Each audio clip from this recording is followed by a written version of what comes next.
क्या आपको मालूम है कि लक्ष्मी रूप माता सीता ने भी अपने जीवन काल में एक ऐसा घोर पाप किया था जिसकी सजा उन्हें उनके उसी जीवन में मिली। ये जानने के बाद भी कि वो जो कर रही हैं वो सही नहीं है, फिर भी सीता माता ने एक ऐसा कदम उठाया जिसने उनको उनके पति से ही अलग कर दिया। क्या था वो पाप और किस श्राप के कारण सीता माता को पति वियोग से गुजरना पड़ा? एक कथा के अनुसार एक रोज जब माता सीता अपने बगीचे में घूम रही थी तो उनकी नजर तोते के एक जोड़े पर पड़ी। ये जोड़ा आपस में कुछ बातें कर रहा था। तोते के जोड़े को आपस में बातें करते देख माता सीता के अंदर जिज्ञासा उत्पन्न हुई कि ये दोनों क्या बातें कर रहे होंगे।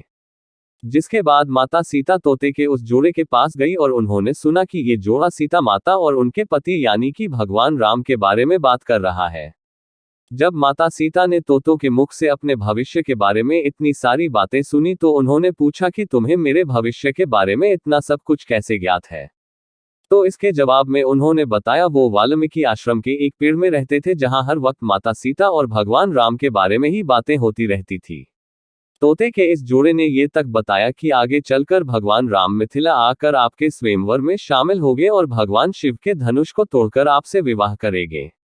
अब अपने भविष्य के बारे में इतना सब कुछ जानने के बाद माता सीता के मन में अपने भविष्य के बारे में और भी जानने की जिज्ञासा हुई, जिसके बाद माता सीता ने तोते के उस जोड़े को बंदी बनाकर पिंजरे में डलवा दिया। काफी कुछ जानने के बाद अब माता सीता को मादा तोते से एक लगाव हो गया था, जिसके बाद माता सीता ने नर तोते को तो पिंजरे से बाहर कर दिया लेकिन मादा तोते को अपने पास पिंजरे में रखने का ही निर्णय लिया।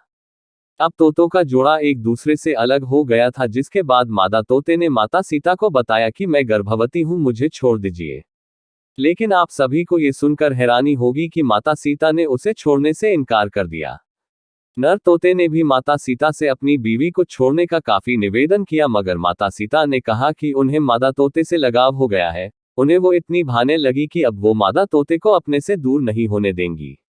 इसके बाद नर तोते ने ये तक कहा कि मेरी बीवी को खुले जंगल में हमारे बच्चों को जन्म देने दो, इसके बाद मैं वापस अपनी बीवी को आपके पास छोड़ दूंगा। मगर इस पर भी माता सीता नहीं मानी और तोते को वहां से अकेले ही जाने को कह दिया गया। 3-4 दिन गुजरने के बाद मादा तोते ने पिंजरे में पति वियोग के कारण दम तोड़ दिया।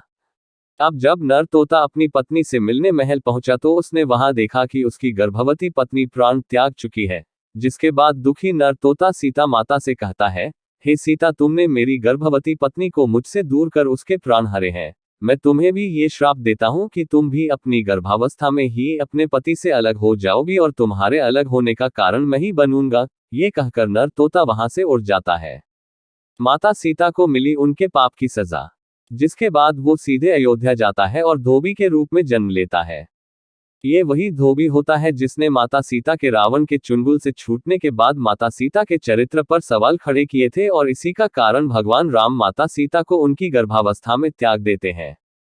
तो माता सीता को उनके इसी जन्म में उनके द्वारा किए गए इस महापाप का दंड इस तरह मिलता है। Thanks for watching. ऐसी ही मजेदार वीडियो देखने के लिए चैनल को सब्सक्राइब जरूर करें।